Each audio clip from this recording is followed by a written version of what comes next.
Welcome back for a special episode of the Spine Pod. We are live in Chicago at NASS. We certainly are. What a special episode to be in the mix on all the new technologies, right? And we obviously care a lot about motion preservation. So we've been able to talk about that and some of the innovators across the whole spectrum, right? Industry and surgeons and researchers and how that's coming together, but how all these other technologies are now influencing essentially better care for motion preservation. It has been really exciting sitting down today. We love flying around the country and talking to different, experts in the industry, but to be able to be at a conference where they're all in one place, we're so excited. And so this episode is all about grabbing people and saying, we want to spend a couple minutes with you, hear from you about how NASS is going, what you think about the industry right now. So what's different about this episode is we get a lot of fun people all condensed into one podcast episode. Absolutely right. I think it's a great way to get a pulse on what's happening right now, right? And so we're sitting over here in this little motion bubble, sitting next to Sentinel Spine, right? Tons and tons of implants, really low revision. I mean, great data. And now we're seeing more of that come out, right? So we see cervical discs across the board. We see Medtronic. We see Spine Art. We see all these different Premia, right? Yeah. Premia's across the other side here at NASS. So to get a good idea of just what's happening on the ground floor, and then all these new technologies, right? We're surrounded by robotics and navigation and just these things that we haven't seen for the last 5 years. It's amazing. It is. And 3 Spine was kind enough to let us have the back half of their booth. Absolutely. So, it's great to see so much motion at NASS and how we are getting a bigger and bigger footprint every year. Like you mentioned, Sentinel Spine is right next to us. This is a little motion section with 3 Spine and the Spine Pod all here together. But what's fun? I feel like I'm a sports broadcaster. It's like coming to you live. We're going to tell you what's going on at the game, what's going well, what's not going well. What does everybody think? It's really fun. It is super fun. I don't think there's a better way to get a pulse for what's all happening, right? Yeah. And from stakeholders all across the board, I've been fascinated with what we've seen and what we've heard today. And like you said, there's a little bit of extra noise today, right? But a little bit extra noise in the background. A little bit of extra energy, right? Yes. It's great catching everybody in between. What I absolutely love, today has been a history lesson for me. Hearing about how all these companies have formed. I mean, we heard about Danik. What is that? I haven't heard about Danik. Danik. We were wee Medtronic, babies. Yes. Medtronic, sophomore Danik, right? Some of these companies that have just morphed over time. And truthfully, a lot of how these technologies have came to light and how the ones that have succeeded. And then some of the ones that have fizzled out, how they've actually set the stage so that other technologies can come to light. And I think sometimes you don't get to see that. So to be able to sit down with folks who have 25 years of experience in motion preservation on both the industry side and the surgeon side is incredible. I think that's tough to get all in one area. So here we are at NASS in Chicago, and just an incredible time to do that. We're honored to be here. We're honored to sit down with many people, folks you've seen before on the podcast, some new faces, some faces that we can't wait to go spend more time with after this episode. So it's going to be a really fun one. Absolutely. And a great mixture of folks that are presenting here and work on other technologies here and have been doing publications recently. I think that's so astounding to see. And from a patient perspective of what's coming, right? What's coming, how things are coming together, because we talk a lot about timing. And I think this is one of those timing aspects, right? Bringing all of the right voices, the right minds to the right place to talk about how new technologies are coming together to provide better care for motion preservation. And that's incredible to see. So I hope you'll forgive us for the audio not being as crisp as we normally like it to be, but it's because we're in the soup. We're on, the exhibit floor where a lot of great conversations are happening. Innovation is being talked about. So the audio won't be as good, but the content is just as quality as always. So we're really excited to share this one. Well, with some of our very close friends too, right? Our close friends. Truthfully, we got Patwardhan back on here, and we couldn't be more excited, right? So there's going to be some that are short form that you're seeing for the first time. There's some that have been on in the past that you're going to see come back. But I think truthfully building up some of those folks that we get to see in day-to-day life, but now we get to share them with everybody everybody else, and this is their day-to-day, right? Yep. This is what they do. This is what they love. This is what they're passionate about. And I think that comes through when you're on a conference floor like this. I agree. So enjoy this special episode coming to you live from NASS 2024. In Chicago. In Chicago. Illinois. Go Bears. I was just going to do that.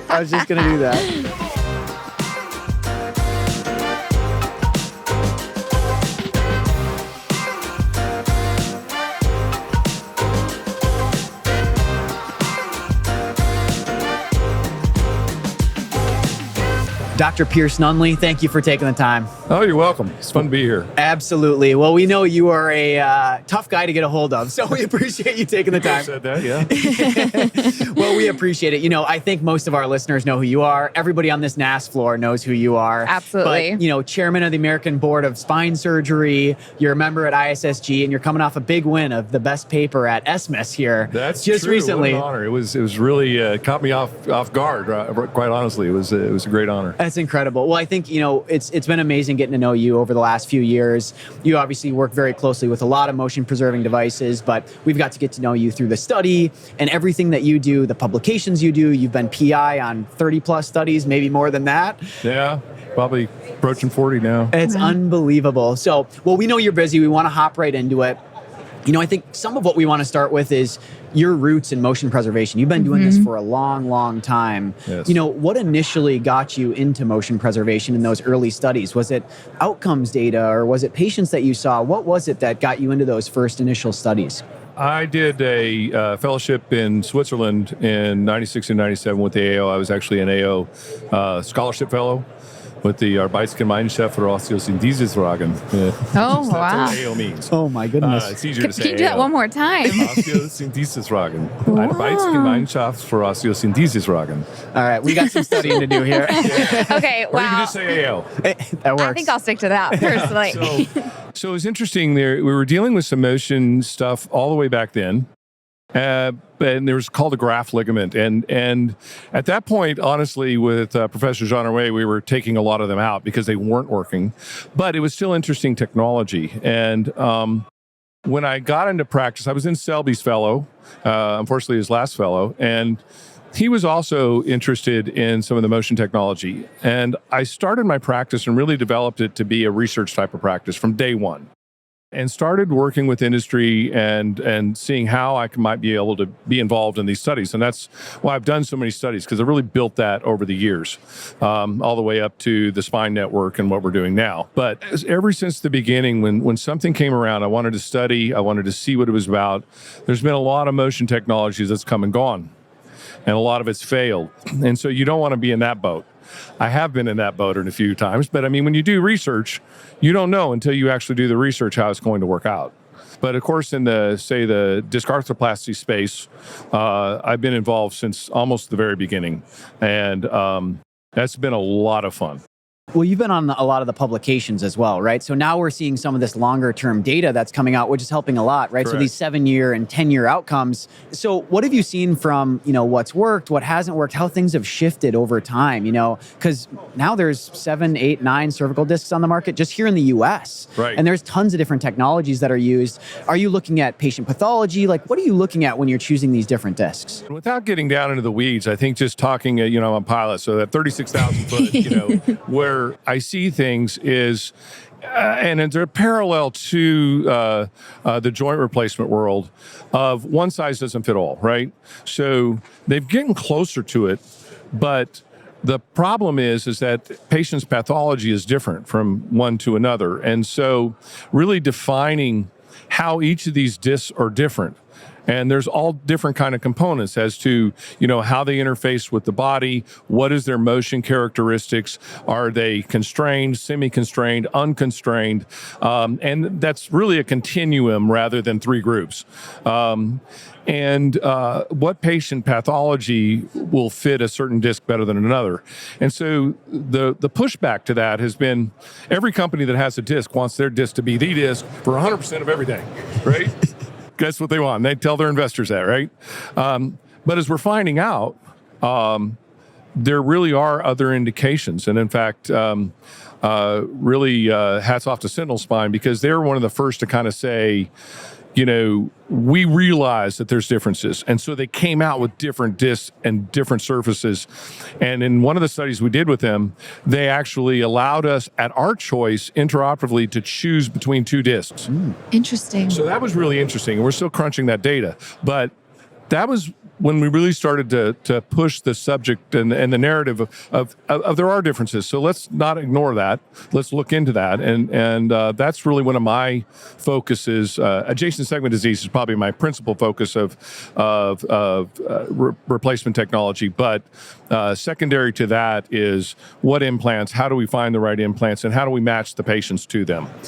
That's one thing that I want to touch on too. You touched on, your practice and what you do, but the Spine Institute of Louisiana, absolutely incredible research institution. Yeah. We've got to know you guys really well, yourself and Marcus Stone and everybody else that's out there. I mean, just incredible the work that you guys do in the research realm and improving patient care realm. Can you talk a little bit right now about one or two of the technologies that you're working on that you're excited about? Yeah, so we've got a lot going on. It's a loaded question. We're doing interdiscal therapies. We're doing Percudisc is coming up. Geltech is another one, interdiscal. And we've been dealing also with 3Spine and the Modus device. Unfortunately, this study's over, which is kind of a bummer because now I can't place the device anymore until it's approved in 2 years. From my perspective, it's such a unique device in that there is no other predicate. Like if, we just finished like the Synergy study. And in fact, that was just announced today that that enrollment's completed. So that was fun. Congratulations to them. That's huge. Again, we can't use that disc until it goes to the FDA. But, in the meantime, I've got other discs to use. So when the Modus study ended, I actually had like 3 patients ready to go, and the company said, we hit our number, we're done. And I was like, oh, bummer, the patients are bummed. But there's not another predicate for them. There's not another device I can use until it's available. I actually love to talk about that a little bit because I think for patients, sometimes you're like, okay, I want to do this thing. I'm going to try to get in this study. You can only do so many patients. And then when you're done, you have to close it down. And then there is a gap of time where it's either going to get to market and you can use it again, or we learn that it's not. How difficult is that? Of that experience, you're like, oh, I have something in my tool belt and I've been using it. And then I can't use it for 2 years at least. What is that process like? Yeah, so I put my science head on to try to emotionally get over that because my science head says you don't know what the data is going to show. Mm-hmm. So just get over yourself and look at the data, right? But the 6-year-old in me wants my toy. It wants the device that I've used, and for me, thus far, it's been really successful. Can you talk a little bit, as we're on that topic, just the differentiating factors? I think a lot of stuff gets lumped into motion preservation because there's a lot of different options now. But, we have TOPS, we have a facet replacement, we've got plenty of different discs, both cervical and lumbar. And then with Modus, with a total lumbar joint replacement, can you talk little bit about the nuances and even just, a functional spinal unit as a whole and what we're treating with those motion preserving devices? Yeah, so the concept is different than what we've done in motion sparing thus far, in the sense that when you're doing a disc replacement, you're replacing the disc, but the facets still have to be functional. And now that we have facet replacement, which again is a great tool, and I think has great utility, and there are patients that will do well with facet replacement. But again, it requires that the disc be functional to some degree and not be painful. And with the total joint replacement that 3Spine does, you're replacing both. You're essentially taking out all the facet joints, so they're not in play anymore. And then the centers of rotation then function as really the full motion segment for the device to work in a harmonious way for motion. I think that's such a good explanation. You bring a great topic up of patients come in and they say, I want a motion preserving implant, right? But there is such a spectrum, especially based on your pathology, right? Because if you're reading through forums online or you get different opinions, you go to 5 different surgeons, you're going to get 5 different perspectives on what you should do there, right? And not everybody has the experience like you do yourself in motion preservation. I tell patients a lot of times the hardest thing I do is making decisions. It's not operating. When you're able to do many different kinds of procedures, and I've been blessed to be able to have the hands and all that to do them well, that now it becomes a decision-making process. And as has been said in other lectures, you got to match the patient's pathology. Number one, do they even need surgery? Maybe they don't. Maybe you just need to say, hey, you need to live with this. Or if they are a candidate for surgery, there are options, and those options come with different with different compromises about what that patient may or may not want. And so, sometimes, like if I'm deciding between a cervical fusion and a cervical disc replacement, I need to have that conversation with the patient about, I can either do this or that. These are the pluses and minuses of each one. You pick. And what's interesting being in Shreveport, Louisiana, and not in LA, is that, first of all, the patients typically will say, "Doc, whatever you think's right, do it." Versus in LA, they come in with a rip out of a disc replacement and say, "Doc, I want this in my neck now." And if you don't do that, they're going to go across the street and find the guy that they do that to until they say yes. So it gives me the ability to have a comfortable conversation. I don't think I'm going to lose the patient no matter what I say. I don't have that worry. They're my patient, and if I lose them because they don't like what I say, that's good. Well, it allows it to be about the right care, right? Which is great. And it's hard to find that happy medium. I think it's great that there's more information for patients out there because that helps push the standard of care forward. But there's also the line of you have spent your life and your career, you're going to know better about, I hope. Not everyone is created equal, right? But if you have all the tools and you can say these are all the tools, you're going to know what's best for that patient based on looking at their specific pathology. Correct. Right? But again, it's an algorithm, and it's the hardest thing I do is make decisions because I don't know if I'm right. Maybe I'm not thinking about it right. I'm using the totality of my knowledge of experience and what I understand about each procedure to hopefully make the right decision. And we don't always get it right. Fortunately, I think we get it right most of the time. You step onto the floor here at NASS, and there are so many different technologies, right? Now we're seeing endoscopic procedures, and we're seeing robotics, and we're seeing navigation, motion preserving, and then everything else under the spectrum that's been working for the last 30 or 40 years. As you see the next, 3 years, 5 years, 10 years, you have a lot left in practice. What are you excited about with these new technologies that you're seeing and what's coming out for patients? So no question, our current subject about motion technology is one of my most exciting and the one that I've got the most investment and time in. It's interesting, as much as a techno nerd that I am, I'm still a bit bearish on the robotic side because it's a fancy screw placement guide that costs a lot of money. So the other part of me is that I own a hospital and I own an ambulatory surgery center. 100% physician owned, and I sit on the board of both. And so things have to make sense. So for example, the Stryker robots for the hips and knees finally make sense. It didn't at first, but we have 3 of these robots now, and the orthopods are doing great with them, and there's an ROI on those. They're making them work. Now, I don't see that in spine robotics today. Nobody's proven that yet. Now, will it get there? Yes. But I'm not really willing to play in that sandbox monetarily as a board of directors of a hospital until you prove that to me. And so, I'm going to get hated for this, but I don't think they're there yet. And so the value proposition is not there yet. I'm a fan about them keeping doing the research and getting them better. And I'm almost back to is navigation, and particularly some of the new technology in navigation that is happening. In fact, just launching here is See-All. And I don't know if you've heard about it, but it's an amazing new technology where we can take 2 images and a fluoro and turn it into a 3D image. Wow. We can't say CT because that's a trait, that's an FDA kind of limitation, but it kind of looks like that. But it's into a 3D image, which is two pics. And it's agnostic. And so it's really, when you start thinking about things in that and really giving a tool that, again, and the cost of goods for that system will be much less than the current one. So that's then the value proposition of when you can take a new technology, you decrease radiation, you increase safety, and you still have an equation in the OR where I'm saving some time, and therefore the cost of that probably is going to offset, not be a negative.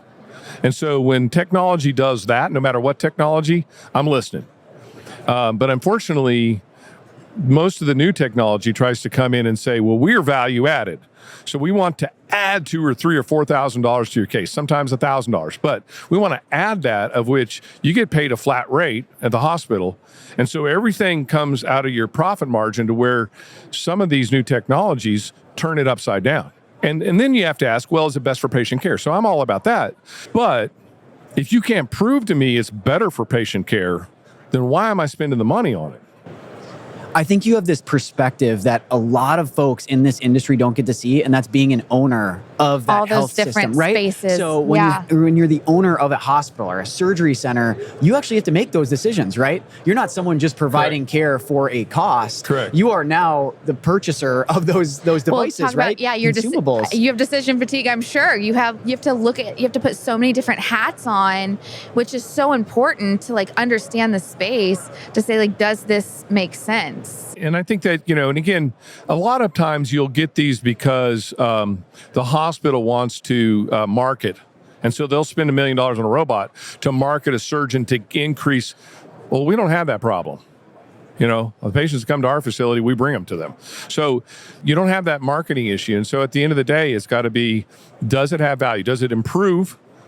I don't care if it's neutral. Does it improve patient care? And then you got to prove it. And so when I'm ever talking to one of those companies, again, putting on my research hat from the Spine Network, I'm like, okay, let's do a research project. Put your money where your mouth is. Let's do this, and let's see if it's superior. We need people testing those theories, though, right? And that's the tough part, is we have to have someone that's out there testing these, or else we're not going to know. Correct. But I think you get to see the side of healthcare economics that we're just starting to get into, right? And there's essentially these two camps. One of them is patient outcomes that you just talked about, which we're trying to maximize for. And the second is value, right? In a financial aspect. Correct. So two very different things, right? And all things considered equal, if you're going to be paying more for something, there has to be some benefit in patient care, right? It can't be equal if you double the price of something, right? Yeah, and I think the other issue is, and it's a good thing, everybody wants to play in the sandbox, but it's the difference between a Me Too type of product and a truly differentiating. I don't like the word disruptive anymore. It's just, it's too used, but it's accurate. So something that really leapfrogs another technology and create something new. So those type of things. In fact, actually, I just saw one that was interesting. This Osteocentric has this thread design that's just amazing. I don't know if you've been over there. They're in the 4600 range, but it's a revolutionary screw design. Someone else came over and started talking about it too. Yeah, it's just, you'd have to go over there and take a look at it. But when you see that and how it's no longer pushing bone away, but actually incorporating into the bone, and they've got a lot of studies, and then you do the balsa wood structure model, and it's like, oh, wow. That's now taken what we just take every day, a screw. It's an everyday screw that we just take it for granted, and people have different pitches, different internal and OD, whether it's tapered or not, and everybody's got a different screw, but they're all variations on a theme. This is the first one that's kind of leaped it, and I went, whoa. You put this screw design on, it could make a big difference in osteoporotic bone. It could make, and again, I have no interest in this company, no consulting groups, no anything. I just saw them at ESMIS, and for the first time, and I was like going, wow. And then I met with their team yesterday again, just to go deeper into the technology. So I think things like that are really cool. But when you go to a booth and they're, some small company that's just knocking off Me Too products, it's kind of like, not so much interested. And I think sometimes that can be a lot of what we see, and that maybe the industry has been for a while, but I think we are in a place where there's a resurgence of innovation, and you're seeing stuff which is really cool. Exciting right now. And I think it's where technology is now allowing us to advance in ways we haven't been able to. Correct. And everything's about timing at the end of the day, right? I'm a firm believer that everything's about timing. You don't push the river. Yeah. Yeah. Well, I think we've seen these undulations with technology too, right? I mean, motion preservation was super hot 20 years ago, and then you have some failures and some tough times that you talk about, and then it starts to drop off. And now I think we're getting back to that peak, right? And at the right time. Some of that clinical data, some of the technologies being integrated, I think that's very important as well. Well, I think the other thing that really killed everything was, CMS's decision on the lumbar total disc replacements. And that really cooled the whole market. Yeah. So if Modus would have come out then, that would have been a bad thing. Yeah. So now that lumbar disc replacements are being accepted by most insurance companies and as a real thing, and then now we have the facet replacement that's been approved, and they're placing those. It's a perfect timing because you get the peanut butter, and the cracker. So, it's kind of good. Absolutely. Well, we know you're a busy man. We appreciate you taking the time to sit down with us. We're going to turn this into a longer form, and we're going to do another one with you, but we don't want to extend it here. We want to get you on your way. You're not just a surgeon, you're a pilot as well. Can you land this plane? Before we wrap, you need to let everybody know that voice and that pilot voice. Give us a rundown. Land our plane here, Dr. Nunley. That's funny. Yeah. I was just like, you're saying, how do you talk? So one of the hardest things when you're a pilot is actually learning how to talk on the radio. Because it's just, you have a lot of, you call ATC and they may give you several commands, so like, coming into Chicago yesterday, like I'd be descending and I get called, I have to switch channels, go to the channel, and a typical call would be like Chicago approach 45888. We are descending through 12,500 for 1010,000. We have information November. It's just so amazing. That's telling you where I'm, what am my altitude, where I'm going down to, what's my assign, so they know, and they have it in their system. And then the information part is we have what's called a NASS, which we have to pick up for each airport. That's current information for all the environmental aspects of that. So we dial in the barometers and know which runways we're going to be going to and know which approaches. Like yesterday, it was an ILS approach. Dial that into what we call our flight management system, or FMS, so everything's lined up. It's really busy in Chicago. So when you're coming into this airspace, we're a lot of information. You got to be able to talk on the radio fast and accurately. Well, that was clear and crisp. That was good. It was good. You got that part down for sure. Yeah, so fun. I thought we knew spine well, but we're going to need a rundown of the airspace. So when we come to do your full episode in Shreveport, you got to take us on a flight, and we got to hear it. We got to hear it all. Absolutely. Well, man of many skills, many accolades. Yep. We appreciate you taking the time, Dr. Nunley, and we'll see you here soon. Thank you so much. Thank you, Dr. Nunley. God bless.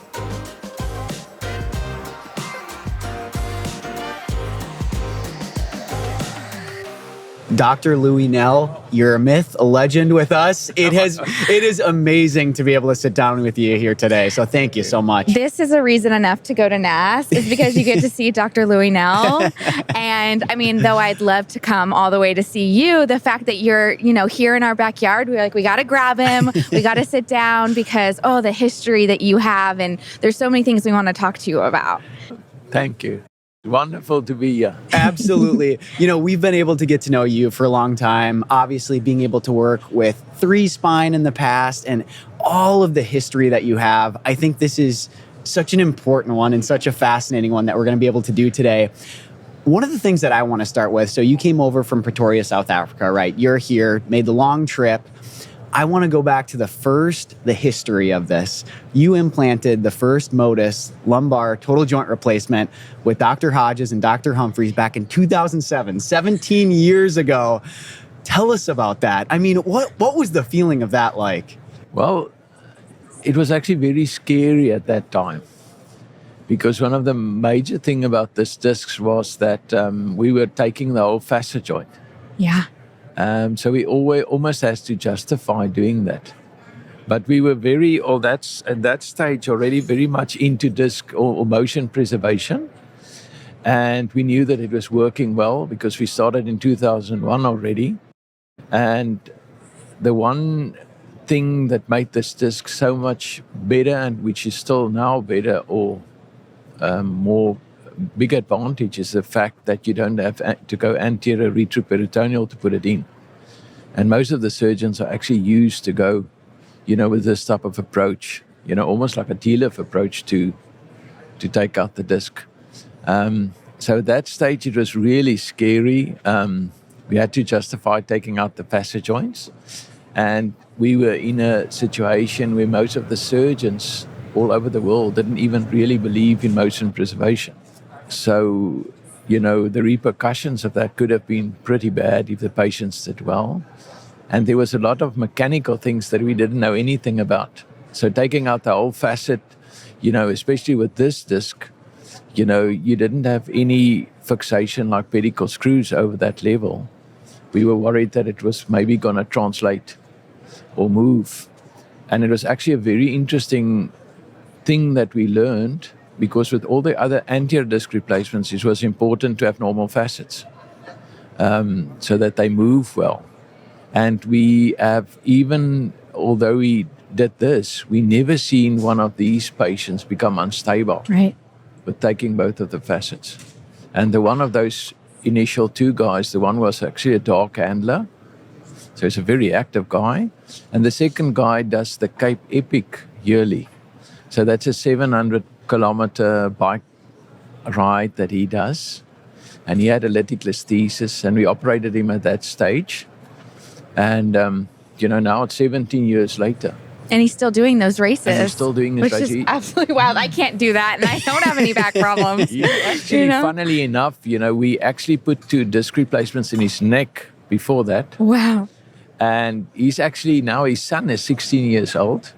So he does the Ironman with his dad. Actually. Amazing. So, to watch these, initially every time you see these patients, you're worried about asking them, how are you doing? How's it going? Yeah. But now, I think it's a wonderful opportunity for this discs, because we've had such a long history and not really bad problems. I think the timing is very good to go into the market.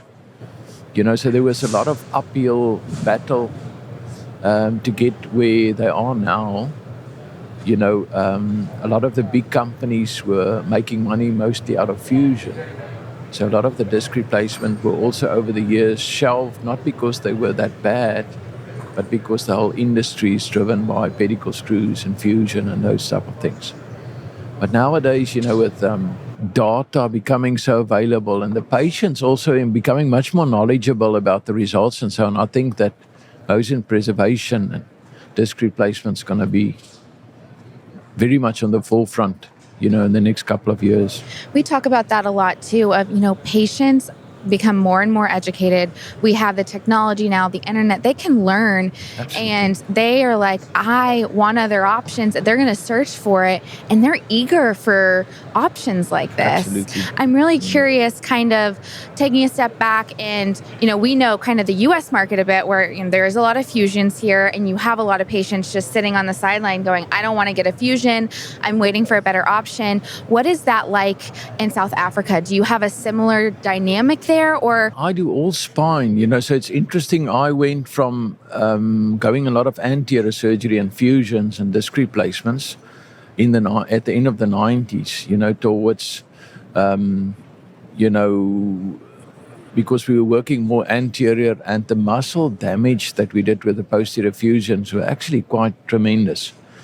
So the patients became so, over the years, so well versed in what's available, that, for example, other technologies, the patients come to you and they say, this is specifically what I want. So disc replacement also now, I've had more than one patient actually coming to me and saying they want this. So it's not like in the olden days, they actually go and they actually can look anywhere on the internet and actually have a proper knowledge of these things. What's important about this specific disc, which makes it also very different, it's actually a smaller procedure than doing a normal telar fusion. And especially in the US also, where we see endoscopy becoming so prominent and navigation and robotic surgery, this disc is actually leans itself towards being a perfect opportunity to be put in endoscopically and with computer guidance. Yeah, we just talked to Dr. Kim about that yesterday, and he was like so excited, like, I want this in my hands and I want to do it in my ass. And I can imagine, interesting enough, when we started with the disc, we were different because we at that stage were also not be doing any more posterior midline approaches. We had an O-arm at that stage already, so we were navigating these discs, which was at that stage was also good that a disc didn't come into the market, because navigation was not that everyday surgery stuff. Nowadays I actually think we're getting to a point where medical legally, I actually think it's going to become a problem if you don't use navigation anymore, especially if it's available, because it just makes the surgeon so much more accurate. And these discs, for example, all the motion preservation stuff, it's very, very important for them to be perfectly placed. So I think at this stage, 17 years later, we have got very good results. We don't have any problems actually with it over the years. And the fact that it can be placed now so much more safely and so much smaller, and in the next 4 or 5 years, maybe robotically, I think it's a really great thing, that actually puts it totally apart from any other spine surgery that we have at this time. You make such a good point too. I think one thing that gets lost from time to time is the amount of time and work and effort before something becomes seen in the public, right? Yes. Before something hits the floor at NASS, before something gets into the operating room, whether you're talking about endoscopic procedures or NAV or motion preservation, there is so much work behind it. And I think that's one of the things that makes this story so interesting, right? As people see this and they say, I hear this a lot about motion preservation is, oh, well, it's still being tested. We're not really sure. We haven't seen outcomes. That's not true, right? Motion preservation, we were just talking about that. Motion preservation has been around for almost 25 years now. And there's lots of different iterations and the technology continues to get better. The placement continues to get better. But we have had so much work on the backside to get to where we are. It's not like this thing showed up yesterday, whether we're talking about discs or facet replacement or a total joint replacement for the spine, there is so much work on the backside. And I think it's so fascinating when you talk about some of these stories, you see the patient story of you guys just did this 16-year follow-up on 2 of the patients. And to hear his son talk and say, I was 9 months old when he got the surgery. I never knew my dad had any back problems. Like that is a powerful story that I think can get lost at times too. To know 16 years later, he's still doing these bike rides. He gets to do these runs with his dad that possibly might not have been able to do otherwise, right? It would have been a whole different lifestyle for him. No, definitely. It's amazing. It's wonderful the things that happen. When we started with this disc, there were actually 2 other posterior discs that were being developed at that stage. So I had the opportunity of doing all 3. And the other 2 also, there was a lot of political things that actually happened over time with this disc so that it didn't go into the market immediately. And I think, it's actually a blessing in disguise because both of the other companies, totally went off the market in the long run. It wasn't well timed. It wasn't the time of the anterior disc and all the other disc replacements becoming so popular. And, having now the 10 years or 15 years follow-up, I think it makes it just so much better, at this stage. But we learn from all of this. And having been able, to do all these motion preservation, we learned much more about other errors that we made with fusion. For example, over the years, I almost try not to fuse. But there are definitely patients that need fusion. But I think we learn so much more about balance and natural, balance. And, we previously thought we could work out mathematically what the patient's balance, should be like. And it's still being done like that way in scoliosis surgery and so on. But with motion preservation, I think, and these disc replacements, I think there's a lot of knowledge that are going to come forward. And we're going to operate the patients earlier and less because we're actually operating for quality of life and pain. Patients do not become paralyzed easily. They stop walking due to doing less and less over the years due to having pain. So I think the whole perception of what we're treating is also, changing over the years. And that's a big shift, right? Like that's a lot to take a whole industry and change that mindset. And I think your point, it goes perfectly back to your point of like, it's a better time now, 15 years later, because we've learned a lot more and it's a little bit easier to take that concept into your head. And fortunately and unfortunately, we have patients that prove that too, right? Of what we've seen over 15 years of what happens with fusion after 15 years versus someone who got disc replacement. But it is a big ship to move and change that perception of when to treat and how to treat. I think it's actually very interesting if you think about it.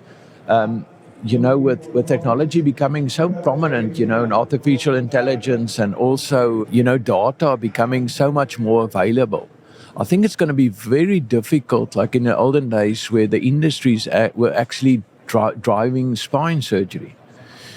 So this industry were actually making money out of fusion, putting in pedicle screws. And even the publications and stuff, not that I say they were biased, but they were very much pushed by money, through this whole, process. And nowadays,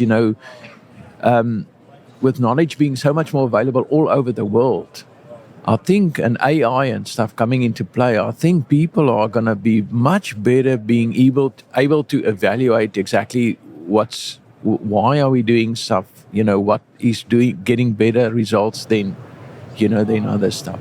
Before true access to the internet and all these publications and data, you didn't know, right? You didn't know what was going in, and not even what was going in, but then what 2 years or 5 years down the road was going to look like. Because if you were only seeing what, this patient 6 months later is doing pretty well and their pain scores are down, if that's all you can see, it's tough to evaluate long-term outcomes. But it's funny because we talk about the topic that you brought up all the time, this timing topic, right? And I think one of those aspects is getting better data around motion preserving implants, right?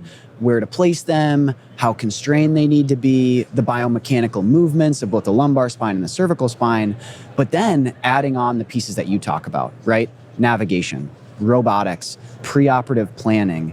We're gonna know exactly what device to use, where to place it, how many levels to do before you even go into surgery soon, right? And we're not gonna have to guess once we're in there intraoperatively. Absolutely. And to your point, we didn't have that 5 years ago, we didn't have that 10 years ago, but in the next couple of years, those things are all gonna come together to provide better care. It's actually incredible. A year ago, I was at Becker Spine, and there was a big move towards the surgeons that they don't want second opinions by other surgeons. They want AI to actually provide that, and even there to have a permission to do surgery provided by AI. But the problem that they're going to have is that the data is going to, in the end, say, but you can't have a fusion. You shouldn't do the surgery. You should do something smaller or motion preservation because the patients are doing better. And we're not even, looking at, how fast people go back to work now. So there's such a lot of factors, and medicine has become so expensive, especially in the US, that actually these other bigger surgeries, I'm not sure it's going to be that affordable, in future. Especially the add-on surgeries or the complications that you get with all of those. It's such a complex, and at some point we're going to sit down and we're going to talk through this, right? For an hour and a half or 2 hours, because these are the points that we talk about all the time. And I think that's something that patients sometimes don't get to see, right? It's a little bit behind the curtain of, why am I only getting offered a couple of options, or why are these things only available? But to your point, we now have publications for 10 years and 12 years and 15 years of cervical discs. And then you start to see some of these patient outcomes.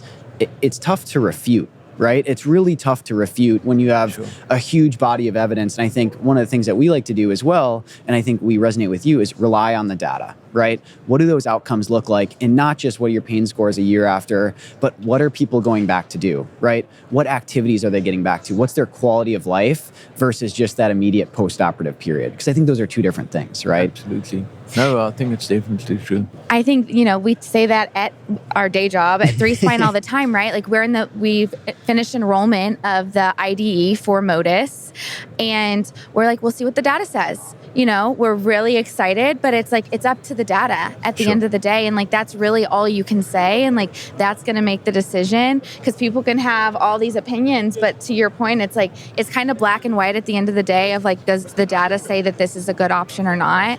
And that's really what we should all be focusing on. Absolutely. I've been in this game so long, starting with post-lateral fusions, in the 90s. And it's actually interesting, that whatever anybody says, in the end, the result is going to play a much bigger role. How the patients are doing. You won't be able to blind the public eye anymore, like in the olden days where the patient goes to the doctor and says, "Doc, I've got a pain," and he says, "We need to do a fusion." Now the patient says, but my friend had a fusion, I read on the internet, but I can go faster back to work and so on. So I think it's going to be a very natural process.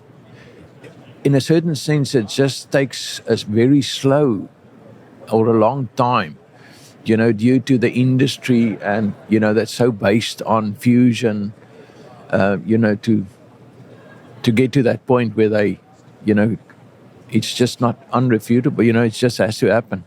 One of the things I want to talk to you about, because we've talked a little bit about this, you are a pioneer in the motion preservation space. Can you go back to the early days, right? It's probably been 20, 25 years for you when you started your kind of motion preservation journey. What made you make that initial push towards motion preservation? Was it patient outcomes? Was it you looking at the biomechanics? Or when you first looked at whether cervical disc, lumbar disc, and said, I'm gonna implant one of these, because someone has to step out before it's tested and proven. It was actually interesting. I had a huge advantage. My dad was a spine surgeon since the 70s. So they started with fusion, with plates and Steffi plates and those type of things. When I started doing spine, I was seeing all these patients coming back from the previous 25 years, actually, and I was seeing all the problems. For example, like posterolateral fusions and wide laminectomies, it actually should be banned, in real life, because it's just so damaging to the patient. And, at that stage, I was seeing, patients with adjacent level problems that were actually doing quite well, acceptable in how they saw themselves. They thought, this is how I should be. And then you started doing the disc replay. I actually didn't want to do spine. And then motion preservation came out, and, it was just, the patients were just doing so much better. So then it became almost a no-brainer. And there's certain aspects that you won't hear in the market now. For example, in the cervical spine, because we've been doing it so long, we'll actually treat patients earlier and less, because we see multiple level degenerative cervical spine where those patients have been having neck problems, for example, for 10 or 15 years. So if you can catch them initially with that first disc going, they probably wouldn't end up with a 2-level prosthesis or 2-level surgery. So there's a lot of things over the years that happened, So initially when the big motion preservation guys said, but I never fuse, or I refuse to fuse, we thought, but nowadays it's actually like this. A fusion is a salvage operation. It's something that we nowadays do if we don't do anything else. And, I totally work in private practice, so my patients need to do well. And the only way that I would have been in business for so long is because we are actually doing smaller stuff, better stuff, looking more at what the long-term result is for the patients and so on. And I think we need more surgeons that are doing exactly that, right? But it takes a long time. It's changing the mindset of everybody that's along that continuum, right? It's definitely going to change, as I've seen, also, most surgeons, you get in a comfort zone. You do what you do every day, and according to you, the patients are doing well. But the only way that you actually in your own area is going to see that some are doing better if you do both. So now, for example, with a disc replacement, these patients are up so fast and so well and so, that it's almost, you cannot almost put them in the same ward as a patient that had a fusion. Interesting. Because they talk with one another. Yeah. Or they come to you and they say, Doc, but I want this because a friend of mine had it. It's just a slow learning curve for the patients as well, but it won't change. So what we're going to do is we're going to chart down about 55 different topics, and we're going to come back to you, and we're going to talk through all these. We're going to come to you. But I can keep you busy the whole day. Can you repeat how many motion-preserving devices you've put in over the years, different implants? I tend to throw them all together, but we've done 9 different cervical ones. And in the lumbar spine, we did anterior disc replacement, we did lateral disc replacement, and we did 3 posterior disc replacements in all those time. And then we're not even getting to nucleus replacements that were also done. So but it's wonderful, for me as a surgeon. And I don't think there's another work that you do that you get have this opportunity to always become better and better and better and be stimulated, to do stuff better. So in my life, it was wonderful to be involved with Craig and Scott over the years and Professor Patwardhan and those guys, and to learn from, all of them with their different backgrounds and different experiences that they have. So it was really wonderful. And I think it's going to change still. In the next 10 years, I think it's tremendously going to change. Yeah. But that's how we improve care, right? Is you get a bunch of people that are like-minded, that are trying to push the ball forward, right? Guys like yourself and Dr. Scott Hodges and Craig Humphreys and Dr. Pat, right? We'll see Dr. Pat. We saw Pat yesterday. We'll see him again today, right? But people that have that passion to say, we can do something better. Yeah. But to sit down with someone, there are such few people that have the experience base that you do. And are willing to stand out on the edge, right? And take the arrows of what that means, You get to a point when you almost always busy defending yourself because everybody wants to kill you. But the one thing that I can say about these guys, where they went and the other guys failed, was that they did it for passion and not for the money. So most of the other companies that went out of the market, they just get to a point where they sell the technology, and some of the big fusion companies just take it over and they kill it because it's competition. But these guys were never in it, for the money. Where they were really in it for, making, giving a patient a better result, doing something that's really going to make a difference in the long run. It's amazing. Well, what an honor it is to sit down, 25 years of motion preservation experience, 20 plus different discs and motion preservation options. There are so few folks that have been able to see the continuum like you have. And I think having some of that perspective is amazing. We appreciate you taking the time to sit down with us. It is truly sitting down with a legend today. It is such an honor. It is one of the first, truthfully, one of the first pictures that I saw was the 2007 picture of you guys in the OR. And then we actually got a picture last year as well, 2023. I think that was at NASS last year. It was NASS last with you guys year. back together, whatever that was, 17, 16 years later. And, what a cool experience to be able to kind of full circle and right on the precipice of getting something and being able to use it as well. In the end, it's all the people that you meet over time. And, and also the wonderful thing that you get to a point where you think, gee, but we had some doubts about certain things, and we actually found that it was actually true. And so it's really nice to just... Yeah. Well, we appreciate you taking the time to sit down with us. And when we get the time, we're coming out to South Africa to sit down with you. So thank you so much. Thank you, Dr. Nell. We'll talk to you soon. Thanks.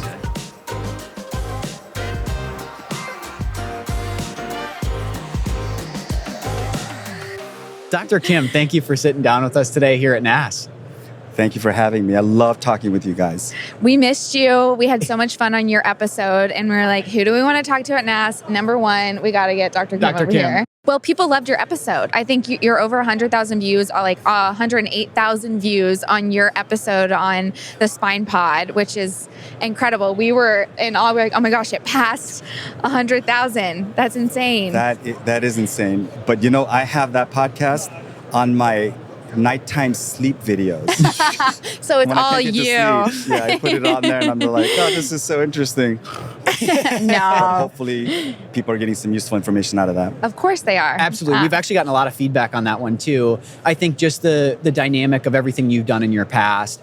But you were the first one to cross 100,000 views. We were so amazed when it happened. I think this all caught us by storm a little bit, but it's been fun sitting down with you, and clearly people like to listen to you. So that's a good thing. So we figured we'll have you back here at NASS, talk a little bit in Chicago. We've been able to spend time with you in San Diego. Let's do it here now. So, we're here at NASS. I want to hear a little bit about, you do everything. What are you excited about, or what have you seen here at NASS this year? Well, when I first walked in, I thought to myself, man, this is a big meeting this year. And I think part of it is because we're in a really exciting time in spine. There's so much new technology. One of my favorites is 3 Spine's total joint replacement device, all from posterior. But there are a multitude of new technologies that are coming out. So the exhibit hall is huge, and I love coming here. And I like visiting every single booth so that I can stay on top of what's going on in the field, stay on top of the latest and greatest state-of-the-art technologies. But the main reason why I like coming is that I get to see all my colleagues, people that I've become very close with, because we go to a lot of meetings and we see each other's talks. We learn from each other. And then we spend a lot of time together after the meetings. So we've become very close. And it's a time for me to very quickly catch up with a lot of really, really high-level spine surgeons that I consider my colleagues and my close friends. And I will learn more in the next few days than I have all last month, because talking with my colleagues, I always get some little insight that is relevant to my practice or to whatever else that I'm doing. And it's with those kind of spontaneous interactions that these come about. So, can you talk about the importance of that? Because I think from a patient side, that's why some of this stuff is so important, is that you get all of these people who are difference makers in one space at the right time, seeing new technologies, and then having these conversations about how do we bring this to market, or how do we improve this a little bit. I think that's really important for patients as well, not just the surgical community. Totally agree. I think it's to the benefit of everyone to have surgeons that take care of you be as knowledgeable as possible and be aware of the latest and greatest technologies. You may not necessarily use all of them, but the best athlete, the best surgeon, the best at any field needs to stay on top of things. And in the end, it's the patients that are going to benefit, because that's our end game, that's our goal. If we don't make patients better, my cell phone is not very happy because I get a lot of phone calls. My happy patients, they don't call me, just my patients that are having trouble. So there's a great effort to try to minimize the number of those kind of interactions. And the best way to do that is to keep getting better. It's about improvement, it's about progress, and about staying, keeping up. Talking about technological advancements, you said you love coming to NASS, you like going to every single booth. What are you seeing on the floor right now? What is there like a constant you're seeing across the NASS floor of what people are talking about, or what the industry is excited about, or that you're seeing that you're like, oh, that's new, or does it feel different? Kind of what are you seeing? Well, this NASS, there's not a lot of new stuff, but the new stuff from a few years ago, there are multiple versions of it. So I'll give you an example. There's a new endoscopic spine company. They just came out of nowhere last year. So now we have 4 or 5 endoscopic spine companies, whereas before it was just a few. Yeah. And I think that's going to drive it.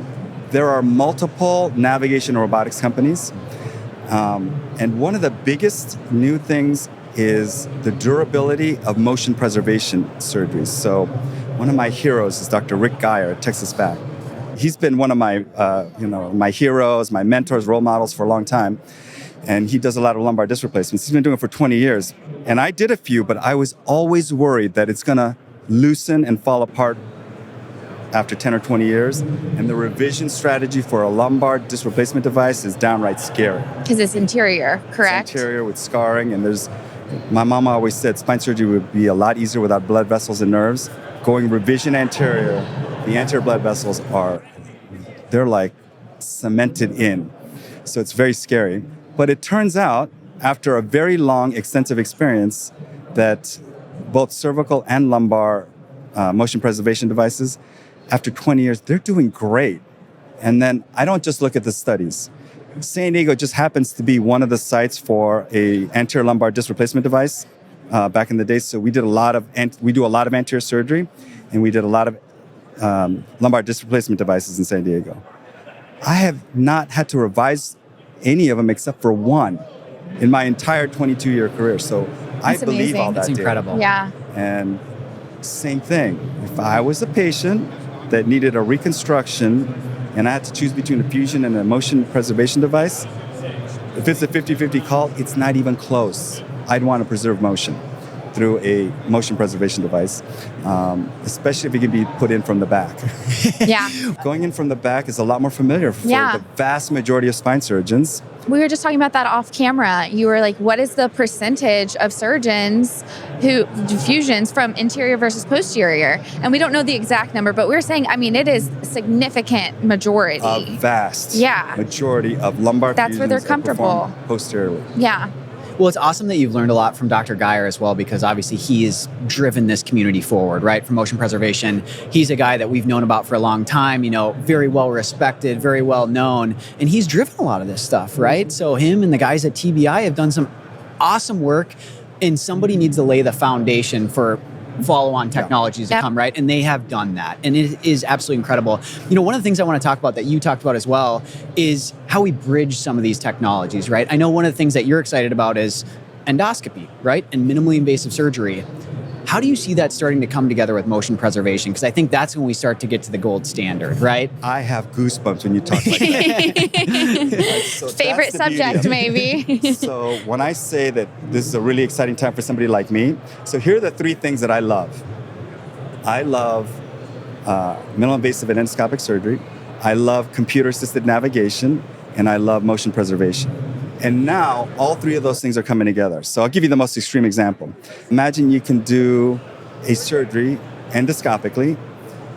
It's a motion preservation device, and you can use navigation to put that implant exactly where you want it. You can pick the right implant and know exactly where you are in three-dimensional space. Because when you do a fusion, it can be a little crooked.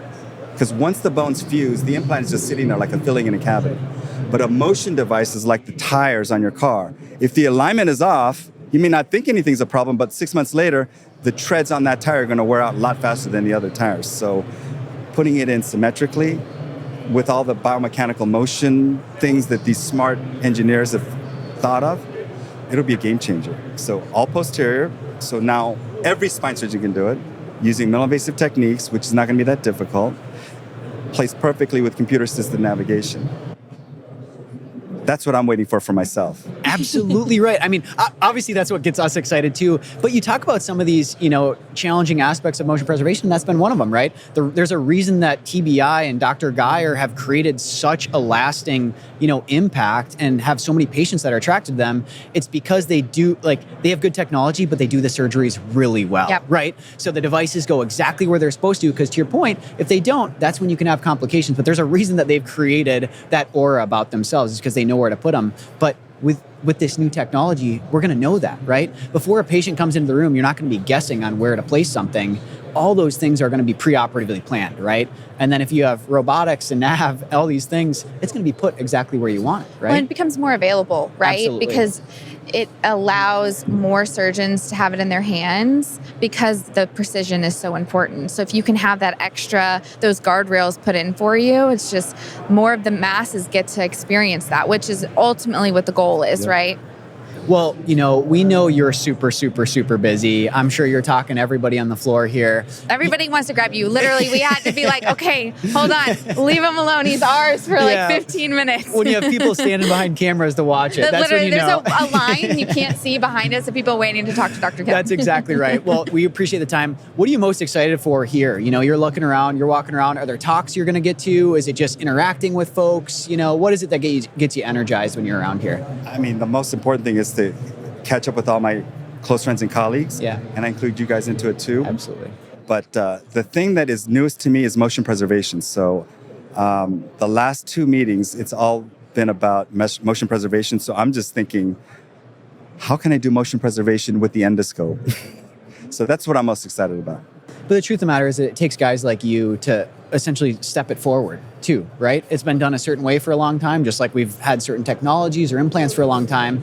And then it takes someone that has a different perspective, that's looking at it differently, to say, I think there's a different way we could possibly do this. And that's when change happens, right? And that's why we're here, right? Yeah. Is that lasting change that you get from these interactions and new perspectives. I think something else that's so unique to your personality is so important. It is you love to teach. You do tons of training, and that is so vital to be able to bring these new products to market, of someone who is really good with precision. They also were able to then go teach it to others.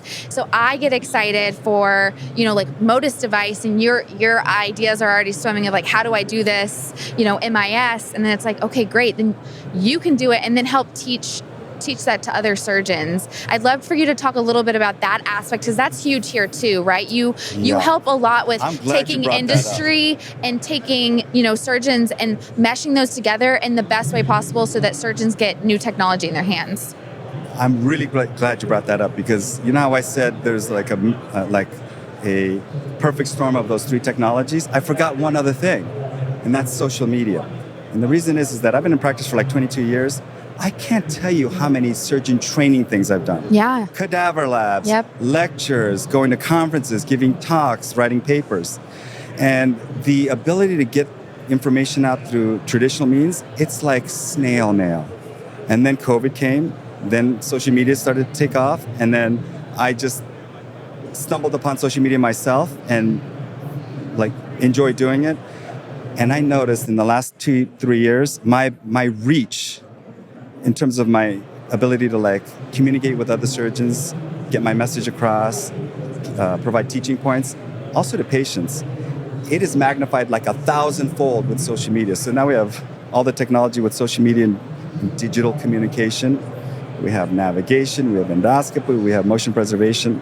So I should have added that in because not only can I get my message across, but I can receive messages. I'm like the Borg in Star Trek. When you know something, the collective will also know, and I'll be like, hold on, I have input coming. I hear Courtney and Brady telling me something. I now know more about it, motion preservation. Mm-hmm. And that's benefited me too. I mean, there's not anything I don't look up real quick first before I embark on something.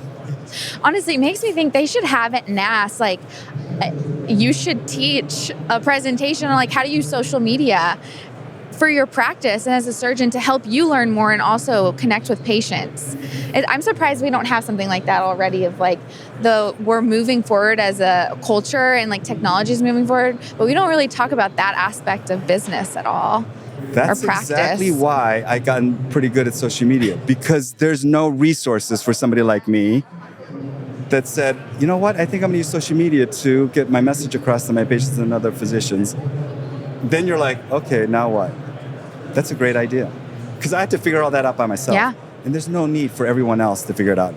You've done it, I've done it. There's probably a few other people. And, there's a lot of the potential for bad information out in the digital communications world is real. And I'm a big believer in free speech. So you can't suppress bad information. Really, what you can do is overwhelm bad information with good information. And that's what collaborating helps with. So imagine a group of really well-respected, credible physicians and industry partners are talking about a topic and educating it. I would find that information more credible than a single person that may have an interesting message, but is going against common sense. So I really love the fact that you're doing the Spine podcast. Absolutely. Well, it's funny you said, I can't believe NASS isn't doing this. I was like, I think that's what Dr. Kim's social media is already. It's like a landing page for teaching how to do this stuff. I mean, it is truly incredible. I mean, that's some of the stuff that we saw and a really good fit of. We're trying to get the message out there, right? And we need to teach, and we need it to be available to folks, right? And digestible. And that's something that I think you do really well. You know, you make a good point. I think we're in a stage where probably technology and the industry is changing faster than it ever has, right? And that's integration of technology, that's new implants, that's how quickly you have to learn to get new things into the OR. I think all those things are happening. I think you're a guy that's bringing all those things together. So I think for us, you know, we love getting to know you. We appreciate you taking the time. I'm glad that we get to show you to our listeners and share you with our listeners again, because people ate it up and they're going to do it again this time. And this is not going to be our last time. We're going to be sitting down together much more. We're going to continue to push education, but we appreciate you taking the time here at NASS with us. Keep up the great work. Thanks so much for having me. Of course. So good to see you. Thanks, Dr. Kim. Thanks.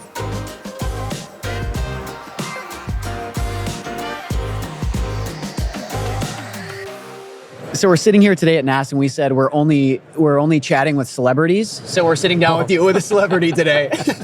Dr. Pat, thank you so much for taking the time. Taylor Swift. Well, you and her are in the same sentence. He told me Taylor Swift was going to be here, and that's the only reason I came. So he's a liar. That's not fair. I was going to say, but he's more popular. So where do we fix everything in? Okay, Honestly, that's I'd fine. rather sit down with you, Dr. Pat. Okay. That's hilarious. Well, Dr. Pat, thank you for taking the time. I think a lot of our listeners know who you are. The folks around here certainly know who you are. Biomechanics expert of the last 30, 40 years. In human spines, started in dog spines, but we're more in human spines now, right? Yeah. Well, thank you. We know Started out with dog spine. Absolutely right. Well, we appreciate you taking the time. We know you're busy. Can you talk a little bit about, one, why you're here? We know you do a lot of research and you've got some research that's getting viewed here. Could you talk a little bit about that? Yes. So I started going to NASS in the 80s, late 80s, early 90s. I remember presenting my first paper at NASS in, when was this? In Montreal. Do you know what year that was? I think it was like maybe 95 or something like that. 30 years of NASS experience. Yeah. That's impressive. So I like, for a researcher, this is a good place to present because there is a variety of people in the audience, not just surgeons, but also non-surgical treatment options. And this was the initial meeting that took on motion preservation. So we have been working on motion preservation for the longest time, like 20 plus years. So it was a natural thing to do, is to attend and present your work. Plus, I like the fact of, there's a big exhibit. So you can walk around and see what's new in the game. And that's how we used to get funding for our laboratory. So Bob, my colleague, and I would walk around and basically try to sell our services. And in the 2000s, like 2000, before the 2008, before the economy was hit badly, but in the early, like 2005 onwards, it was really great going because there was a lot of money coming in from investments for spine products, and everybody wanted to have presentations on their products. So it was just right. I mean, we were at the right place at the right time. And then eventually, the market dried up or the funds dried up. But now there is a resurgence. That's how I feel it. Because the dry period lasted maybe 5-6 years, but now there is a resurgence. So again, we are at the right place. Right place, right time. Right time too, yeah. Yeah. We talk about that a lot, I think, just in terms of motion preservation and how it's kind of ebbed and flowed over time, right? Because you talk about these early years, and this is 20 years ago when motion preservation first hit the scenes here. You told the story about how they came overseas in people's pockets, right? You saw motion preservation devices for the first time. I had lunch with the guy yesterday. Did you? Yeah. No way. Did y'all talk about it? Did you reminisce? Yeah. That's too funny. So anyways, you talk about that, and motion preservation was really hot, and then it kind of dried up for a little bit, right? And for various different reasons. But now I think we're back on that upward trajectory at the top of the curve, right? I mean, we see it all around here. So in the beginning, it started out with lumbar motion preservation, the Charité and so forth. Absolutely. And then that dried up, but cervical products remained, and they really took hold. So today, I think cervical disc arthroplasty is well accepted treatment option, one of the treatment options that the surgeons have. And I believe it is becoming the gold standard now, without question. So now I think I'm so glad that you guys allowed me to join you. So 3Spine is the first successful lumbar disc I have seen in a long, long time. So, and hopefully it will catch on, if that's the right phrase. I think it's interesting. This is my third NASS that I've been to. And I feel like every year there's been more and more openness to the idea of motion preservation. Right. More and more, okay, I am interested in what you're doing and, with MODIS, lumbar total joint replacement. I'm curious for you, what you've seen in terms of that. Do you feel like in the last 2 or so years that people are opening back up to that idea? Absolutely. That's what I'm saying, that it is now coming back. Yeah. And this time I think there's a lot of interest in lumbar motion preservation. Cervical, it is now a standard of care, like I said. Yeah. But there is still little hesitation on part of the surgeons, and as well as on the part of the payer. and they sort of go together. If the payers are not ready to pay, then what can you do? We talk about all the different elements that comprise that, right? And I think that's something that we don't see as much, or patients don't get to see as much, as what all goes into that, right? So you've got reimbursement. You can't just have a really good device and it shows up on market, right? Exactly. Then you have to brand it correctly, and you have to have the funding, and it has to be at the right time in the economy, right? Yeah, so I think it's like everything has come together at a perfect storm, so to speak. Absolutely. I mean, well, you look around here. So we're sitting next to Sentinel Spine, right? Sitting right behind us with a massive booth, 250,000 implants, right? That's awesome to see. ProDisc, Yeah, right? ProDisc. Yep. Yeah. So ProDisc, both cervical and lumbar. Tops from Premia Spine is here as well. And we've got our booth, and you hear a lot of people that are now talking about these topics, right? And I think they all build together. They all work together to drive the narrative. And I want to take a step back too, just to clarify, right? So Tops is a facet replacement device, Exactly. right? And then you've got ProDisc, which is behind us, both cervical and lumbar, which is a disc replacement. And then you previously talked about Modus, which is a lumbar total joint replacement, right? They all serve a little bit different market, but they're all in that motion preservation space, right? What makes Modus different than both of those options are they are only covering part of it, like the three joint complex, the disc and the two facets. So you can either treat the disc with ProDisc, let's say, or you can also at least only address the facet problems using Tops. But how often do you see patients with only one or the other?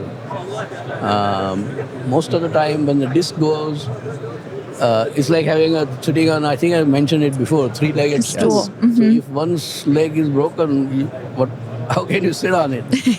So then the other two legs also go bad. So it's very rare, I would think, that to have only a pristine, just one column replacement. And so that's what makes three spine, different than just ProDisc or Tops. And we're excited about it, and it's a matter of the data will tell us, and we're in that waiting phase. But we're eager, but we're also happy there are other options out there for patients right now, because Modus isn't available yet. We're in that trial phase, so it's just good to see the idea and concept of motion overall being talked about at shows like this now. Right. Well, I think the more alternatives that are available and the more good clinical data that is provided, the more that's good for all motion preserving options, right? And I think that's something that we all get excited about and see. It's very important to make your presence known on the podium, in the publications. But I think first comes the podium, because how many people really sit down and read an article? That's what I do every morning. It's my coffee, and I go, what did Pat do today? Let me see. All of his publications. Which one do I want to pick up and read? Not. So, but if you hear me first on the podium, then the word kind of spreads, and I think that's what you need at this time. I agree. And I think that's where you've made your name, right? You are very well known here. Yeah. You are a star, like we said. You are a celebrity. We love spending time with you. And it's because you're on the podium all the time. Yeah, we try to be. Yes. But it is important because then you also get to share, like, this is the important nuggets that you need to take from this. Then people can go back and do a deep dive with a better understanding and excitement for it. Exactly. Yeah. You did it much better than I. But you make a great point, because I think the way that we educate and we take in material is changing a lot, right? And that's part of the reason that we like to sit down with you here, is we can get listeners that can listen to this in the car, right? And they can listen to this on their way to work or while they're at work. And so the way that we're taking in information is a little bit different. It used to be purely publications, and that's how we got education. And that's still a huge driver, and we need that, but it's shifting. Eventually, publication is what counts. Yes. Absolutely right. Yes. But I think in terms of spreading the message, the podium presence comes first. Absolutely right. But to your point, if you start there, you can elaborate on some of these, because some of these talks are 2 minutes or 3 minutes, right? Yeah. So you can only take a snippet, but if you get from that snippet, I don't want to dig into this topic more. I think that's part of what podiums are for as well. Just a good example. Yesterday I presented our most recent clinical research, 1 level versus 2 level cervical disc arthroplasty. So there are a lot of clinical papers. Well, not a lot, but half a dozen, good clinical papers from great surgeons that compare the two, and clinically they are comparable. So, but we come up. I presented also a comparison between 1 and 2, but using a different efficacy measure. And I am trying to spread that message that just the range of motion is not enough, but how many, what percent of your patient group really achieves that? It's only about 2/3 so far in my experience. Really? Only 2/3 of the patients achieve the physiologic range of motion. That range which avoids adjacent segment degeneration, at the same time maintains the stability of the segment. That's so interesting. I think last time we sat down with you, you said this is exactly what you wanted to start working on. You wanted to look at the patient data and really start to look at that. So this is one of the first things that you are presenting after kind of focusing on that. And I presented one level data comparison for all 7 or 8 prostheses that are currently FDA approved at the last 2 years ago at the CSRS meeting. And what I presented here yesterday, I will be presenting at the CSRS meeting. It's also going to be in Chicago. In your backyard. In my it's backyard. Perfect. They said we need Pat to go, so let's do it in Chicago. Right. That's why the meetings are here. I was trying to figure out why Chicago every Why year. am I It's back in Dr. Chicago Pat. again? It's Dr. Pat. So back to NASS. You've been here for a long, long time. What have you seen that's shifted? Technology-wise, what you're seeing at NASS, because you've been here and had experience on what it's looked like for a long time. So it was funny that in the beginning, when I first started working in spine, so in the 80s, it was all about fusion. And I think I might have said that to you before, that the first wave of new, in my observation, was the advent of pedicle screw fixation. I mean, that was something totally different from what existed before that. And then the next big thing was the motion preservation. So I'm so happy that I was, at both those junctures, I was here at the right time. I think what's going forward looks like the application of AI and navigation technology. So I think that seems to be the next big advance.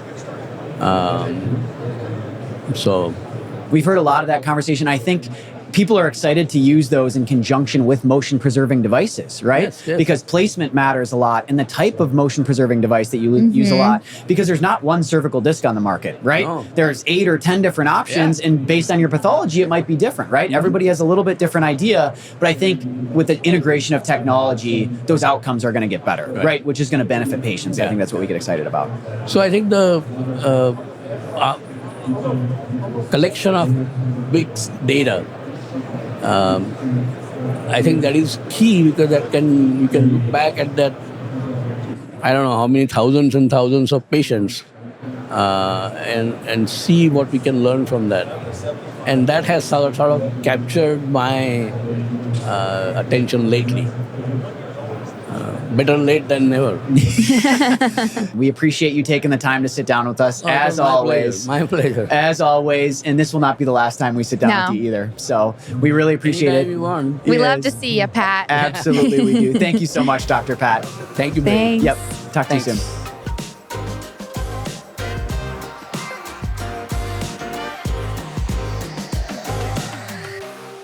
Ted, thank you for taking the time for sitting down with us today.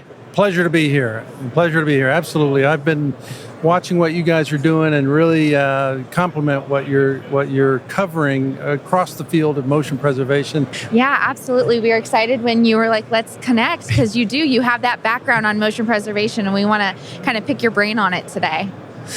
No, it's exciting to have you on. This is not the first time you've been behind camera. You're comfortable here, right, telling your story.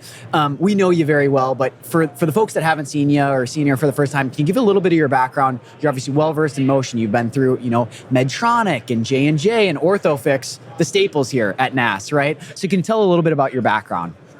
Yeah, so I very fortunate that I got the opportunity to get into spine 33 years ago, so 1991, a little company in Memphis called Danek Medical, and I had already spent 7 years in orthopedics in the sports medicine, minimally invasive spine surgery world. Was actually recruited because of my expertise with scopes and cameras and light sources and that kind of stuff. So we were pioneering back then endoscopic spine surgery, which, was a tough uphill battle that's now finally coming back around 30 years later. So quick highlight was I spent the 90s in Danek. I was employee number 30. We had 3 products and about $11 million in sales. I left in 1999 when we had about $500 million in sales. Global leader. Medtronic bought us for $3.7 billion. Wow. I stayed on for about 9 months, and I could tell this wasn't going to be the same company, down the road with bigger Medtronic. So left, went to some smaller for about 3 years, emerging startups, European companies that wanted to get into the U.S. with my own firm, Bird Medical. But then corporate dragged me back. So J&J in 2003, I'd previously done 4.5 years with J&J in the 80s, but they called me back and they said, we're going to make some moves in spine. One of those moves was motion preservation. So they identified and required the Charité lumbar disc. And it had gone through 15 years of experience in Europe, invented by Dr. Karen Buntner-Jans at the Charité Hospital in Berlin. By the way, she was a gold medal gymnast for East Germany back in the day, so it was great introducing her at the lectures. She would run down the aisle, stick the landing, and raise her hand. She was fun. So Charité was acquired in 2003 by DePuy Spine at the time for about $340 million. They had completed their IDE. They were just ready to, get the notification from FDA for the PMA. And I was already there in a strategic development role as a VP and started to put together the SEAL Team 6, basically, the A team that would be the core team to train and introduce this new technology, first ever lumbar artificial disc motion preservation in the U.S. And we built that team in 2005. We built that team in 2003. Chicago, 20 years ago, 2004, was the NASS meeting where we launched the Charité disc. And I remember it well. We had redone our entire booth, with this special graphic about ride the wave, this is the future. And we didn't know if we could do it because we didn't have the letter from the FDA. So our VP of... Fingers crossed. It's like, I got it. Okay, well, let's put that graphic up. So that was the most fun, I tell you what, in all almost 4 decades in coming to these conventions. That was probably, I'll never forget it. There's a training requirement, right? So we had to use the product, you had to come to our training center, which was at Ethicon Endo in Cincinnati, Ohio, and spend a day and a half learning how to put in a lumbar disc and learning how not to put in a lumbar. So we literally was like a Baskin Robbins at the booth where you pick a number and get in line to get into these training classes.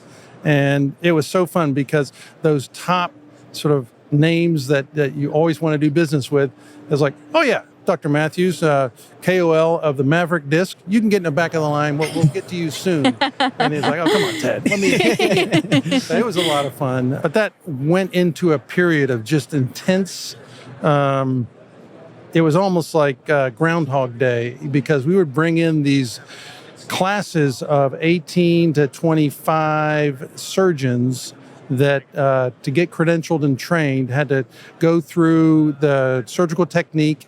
We would do a dinner that night and basically try and scare them. So I would stand up and say the same speech. My team would joke about it. Says, oh, we know it's coming. Ted's going to say, we're not going to hide anything. We want to talk about the good, the bad, and the ugly of what can go wrong if you pick the wrong patient. If you don't do the surgical technique that we're emphasizing in these labs correctly, or if you just don't do your surgery correctly, i.e. if you don't take enough disc out, get all the way to the back, and then place that prosthesis down the middle. And we would have x-rays of complications from Europe that show this is what happens when you don't do it. And it was refreshing for the audience because they weren't just getting pushed a product by a company. We were trying to launch the product, introduce it in the most responsible way we could, which is we want good clinical outcomes. We want you to be trained. But we did that to 4,000 surgeons over about almost an 18-month period. So I got to meet everybody, introduce the program. My team trained them, and when they did their first case, my team was in there in the OR, making sure everything was going well. So that was 2004. So today, fast forward, unfortunately, Charité is not even on the market today. Commercial strategy that J&J chose is now a Northwestern Business School case study about how not to introduce an innovative new technology in medtech. But the story of Charité is one where it's the first motion preservation device, and it taught us all lessons. Reimbursement, and then what's the number one artificial disc today in the market? Do you guys know? It's got to be ProDisc. We're sitting right next to it, right? It's right behind us. Next to us. Yeah. There you go. So ProDisc was the other product that was approved just behind us. What was their commercial strategy? Limited, controlled release. I mean, they kept it so tight that in order to use the product, you had to basically pull the x-rays of your selected patients, send it to Rudy Bertignoli or Terry Marnay or Frank Camisa, one of the top names, and get their approval. And then one of their key surgeons would come there for the first surgery, and they wouldn't ship a set until all that was checked off. So quality control, as a result, clinical outcome success. And today they're now the market leader, in the space. So that's a lesson learned too, is responsibility, good clinical outcomes matter, education and training, walk before you run.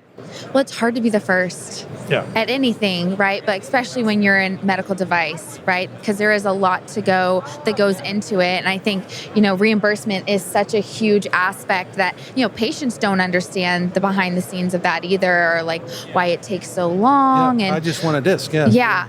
And it has impacted our industry for a long time, where motion really kind of disappeared after Charité for a long time. And now we're kind of getting back to that resurgence of motion. And I'd love to hear your thoughts on that, of kind of like that curve that's started to change again. Yeah.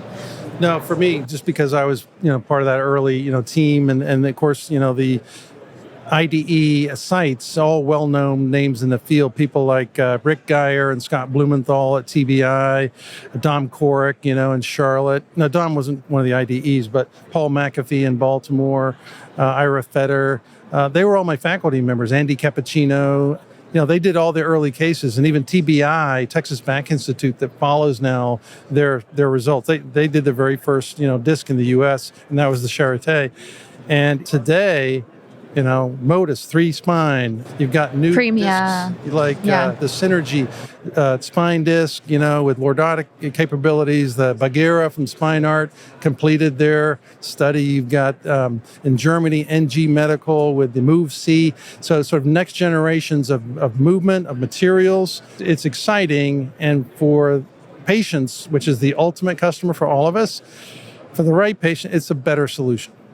There's so much history to unpack there, right? Even when you go back and you talk about this, it's funny because even when we get into it and you start talking about these things, when you talk about Danek, it's like Danek and sophomore Danek and Medtronic sophomore Danek, which is now Medtronic, right? But there's this history and this chronology that goes behind all of this work, right? To go back to that time and think about how much progress has been done on the technology side, on the training side, on the integration side, and then how many components have to come together for a successful launch, right? Because you can have a good product and it still might not get there. And that happens all the time, right? All the time. Like, it is such a journey to get something to market. Absolutely. And then there's the financing. There's the capital resources. And I've had a lot of experience in the last 10 years of helping early stage, innovative startups, because I have a passion, not just for motion, but for innovation.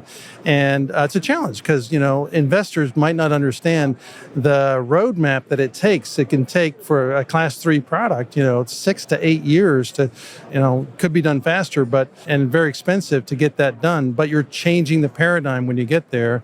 And, you have to be able to, get that understanding out there about new technology. And one of the questions investors have right up front because of the J&J experiences, what's your reimbursement strategy? Do you have a code? If you don't, What are you doing to get it? Are you collecting the data to go to the AMA and to get that, exclusive code for you? These are all now part of the classes that are being taught to medtech biomedical students that want to get into the industry about, don't just think about design issues, don't just think about commercial, sales strategies, think about reimbursement, as a critical pillar of new technology in medtech. But without that experience on the front side, we could never get to where we are today, right? Yeah. There's just no way. And I think now we're at that inflection point, right? Where we're learning how to roll these things out. You're learning that you have to get ahead of reimbursement. You cannot do that retrospectively after you say, we're going to create a really good technology, we're going to bring it to market. Well, if you don't have the other stuff that's there and ready, it's not going to be there, right? It's amazing. So it's so fun to sit down with guys that know the history and have been through it, right? I mean, you so cut your teeth on it. this. Yeah. Yes, absolutely. We're standing on the shoulders of that, Absolutely right? Like we would not be here being able to 100%. talk about it if Charité wasn't there and we didn't have the learnings from that. It's still really important. It had a huge impact, even though it's not in the market today. Like it has been so beneficial for other motion preservation products. So, and we get so excited about some of the topics that you talk about, right? So places like Bagheera, from Spine Art, and you look at Synergy, we love seeing this because the more you have clinical success, it rises the tide for everyone, right? And they're all great people. Unbelievable. Yep. And now you're solving the problem for different pathologies, different patients, the right segment, the right device, and we're going to be able to pick and choose that right pathology, the right patient, the right device moving forward, right? But we can't do that without the learning of the last 20 years, 25 years that a lot of people don't see on the front side, right? I understand what went before and take the learnings from it. And personally, I just enjoy that. I enjoy paying it forward. I enjoy mentoring a lot of people that are younger than me to avoid the pit holes and the pitfalls that I've experienced and help them along the way. So we know you've done it all. You've seen it all. So thank you for taking the time with us. We could do a 2-hour history lesson. There's more to see. There sure is more to see. Well, we really appreciate you taking the time. I'm sure we'll be sitting down with you again. Absolutely. Thank you so much. Thank you, Ted. Courtney. Thank you, Brady. You guys are doing a great job. Thank you very much.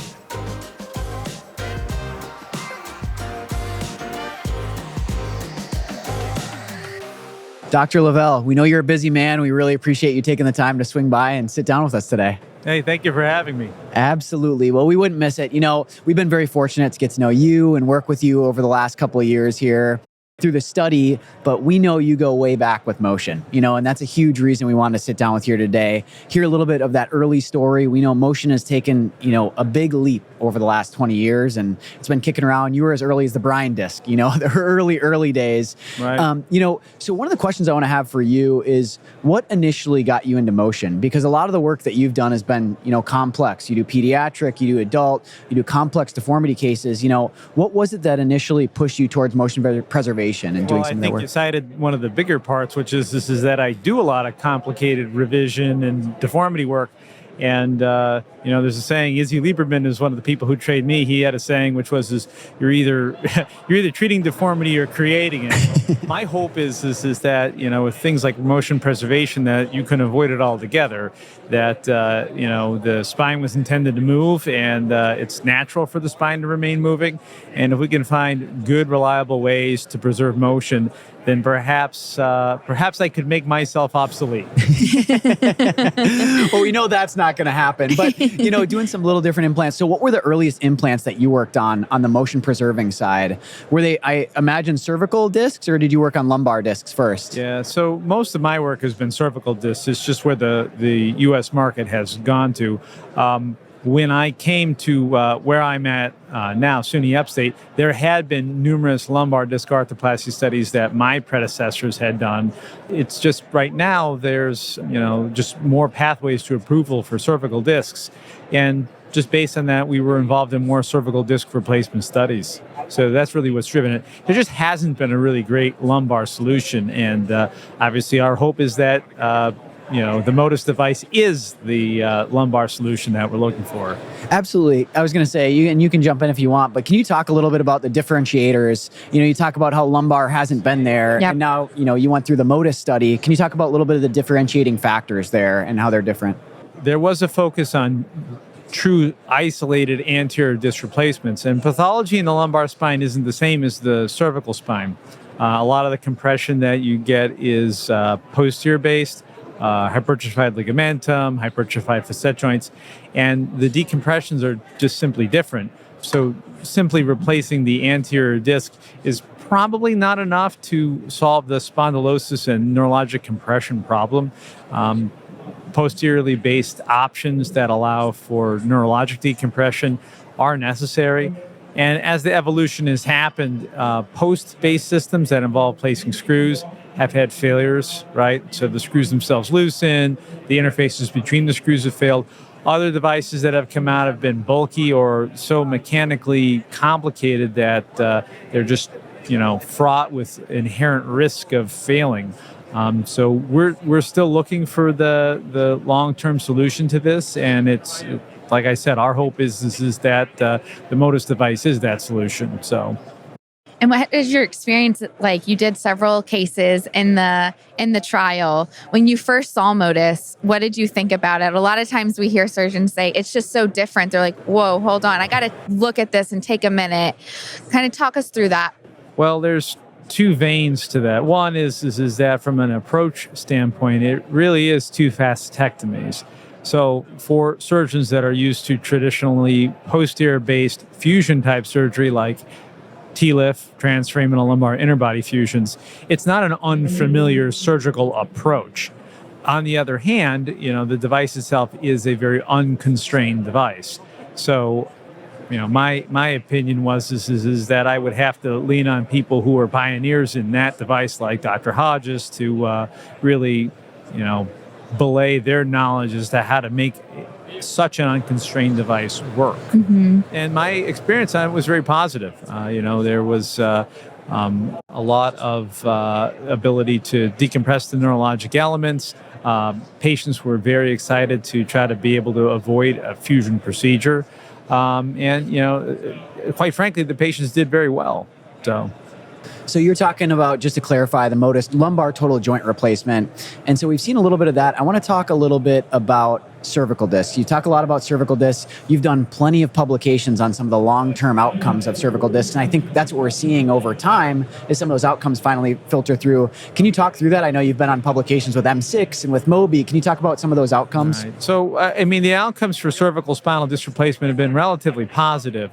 On the other hand, the outcomes for cervical fusions are relatively positive. It's just the unfortunate souls that wind up having additional procedures. And while those additional procedures typically are successful, most people want the least amount of surgery that they can have in their life. Long-term studies are just that. They're long-term. To see a differentiation in terms of the benefit between a one-level disc arthroplasty and a one-level fusion to try to avoid additional surgeries takes time. Like the data that we published on, as you cited, the Bryan disc, or another paper that we put out, which involved the Bryan and the Prestige disc data pooled.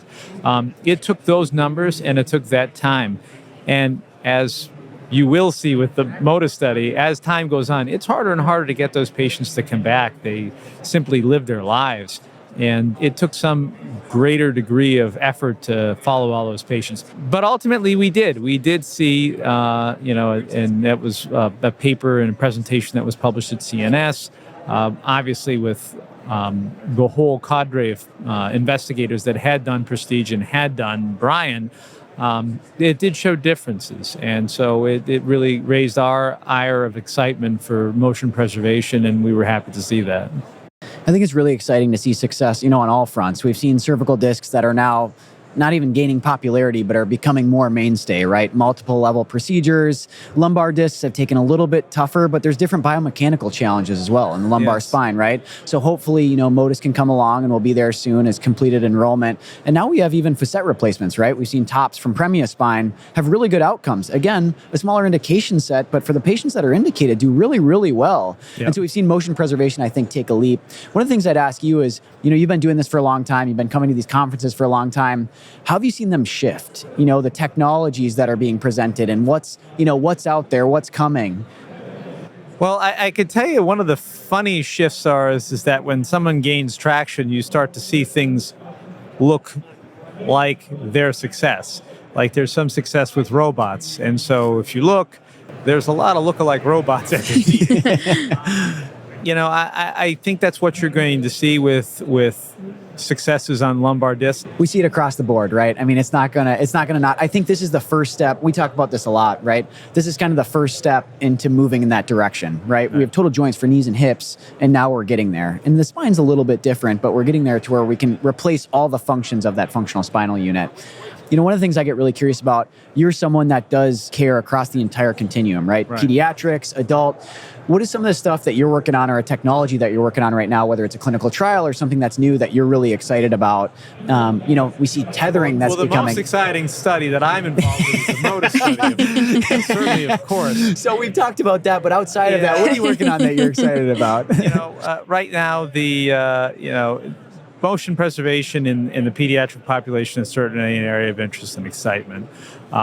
We sort of took a little bit of a pause after the tether approvals, and right now we're sort of trying to wade through the rather than the device approval field, we've been sort of wading our way through the insurance approval component of that, and I would say that to me that is something that has mirrored what happened in cervical disc arthroplasty. So early on, we were excited with all the approvals of all the disc arthroplasties in their companies, and then we saw a time frame where there was a bit more friction from the insurance carriers for approval, and right now we're trying to wade through that. So prior approval has been a struggle with arthroplasty with tether in terms of its adoption for the pediatric population. In terms of other areas of interest, we do have a project that we're working on to try to have motion preservation in the lumbar spine for spinal deformity, but that's still an early stage project. So we don't talk about as much. We see everything that comes to the floor here, right? And things that get approved. We don't talk about as much, and a lot of the patients don't know how many things didn't make it to market, or what didn't stick around for a long time, but played an integral role into improving care, right? I think we've seen that a lot in motion preservation. And it's interesting too, sitting down with a surgeon like yourself, you do a lot of complex deformity type work, but still live in the motion preservation space. And those two aspects aren't mutually exclusive, right? They live together in harmony. I think we're going to see more care models where those integrate rather than being two separate entities. Right. You talk about how the care continuum has changed a little bit. I think one of the things that we're hearing more and more about, for a long time, I think industry pushed devices and made devices, that's all that was available. I think now as patients are learning more and getting more access to education materials and data, we're hearing more stories about surgeons saying, a patient coming in and saying, this is the device I want, right? And it's because they read something on a forum or they heard something, but the truth of the matter is everybody's pathology is different, right? So that cervical disc or that procedure that worked for so-and-so or didn't work for that patient that may or may not work for you. Are you seeing this in your practice as well, where patients are coming in with those requests? I think some of it's driven by companies directly marketing. I think some of it is also driven by the fact that, there's just more data out there for patients to look at. Yep. And on one vein, that's a great thing because you can learn a lot from watching and learning and reading. And, I think that people are more sophisticated such that they don't necessarily need to be chaperoned for all that they learn. But I think it has to be recognized that you have to be chaperoned for some of what you learn. So things that are available freely on the internet aren't necessarily refereed, and anyone can say anything. And that when you see a video or when you read a paper, I think you have to look at it as to if it being an isolated and focal piece of data that you yourself should explore more. So case in point, if someone raises a question about a device, I read somewhere that device failed or didn't work. If that's one point of data, while that's good, you probably want to explore more and ask experts. And even if you want to explore more on your own, recognize that if someone wrote poorly about the washer machine that you were going to buy, you probably wouldn't take one bad review as the holy grail as to not purchase the washing machine. You'd probably look for more reviews and explore more and ask experts. And I think that has really been something that has happened and should happen more in healthcare. But there's still value in people pursuing their own learning. Absolutely. I will say, as someone who's taught medical students, residents from orthopedics and neurosurgery, who lectures at meetings, still the primary part of my job is, and parenting, by the way. Still the primary part of my job is taking care of patients. And, there are patients who will be very passive, who will come in and say, please just fix me. And while I can understand that, and everybody's philosophy is different, I think when patients are engaged, that helps them to understand what it is and the limitations of the things that we do. Because while we may have wonderful technology, something like a lumbar disc replacement, it's still that. It's a replacement. Someone didn't suddenly make you 25 years old and give you your native disc back. And, there has to be very well counseled expectations as to how you'll do and what is success. And to really make sure that what you're getting out of the procedure is what you're looking for. I think that's one thing that we get so excited to sit down with guys like you is that education aspect, because it's so important, right? Is like getting the right information out there and almost being agnostic. I mean, in a truly ideal world, we'd be agnostic to implants, right? Yeah. Or surgical types. We would almost only look at outcomes, yes. Right? And what happens. Yep. Is that ever going to happen? It's really tough, right? You can't be blinded to devices or who you work with or relationships, but to have guys like yourself who are doing education on all fronts, right? On the industry front, on the surgeon front, on the patient front is so important, because without all three of those things, you can't really push the ball forward, right? In an agnostic approach to make better care. Yeah. We really appreciate you taking the time here today at NASS, and we know it's a busy day, so we appreciate you sitting down with us. Well, thank you. Thanks so much. Thank you, Dr. Lavelle.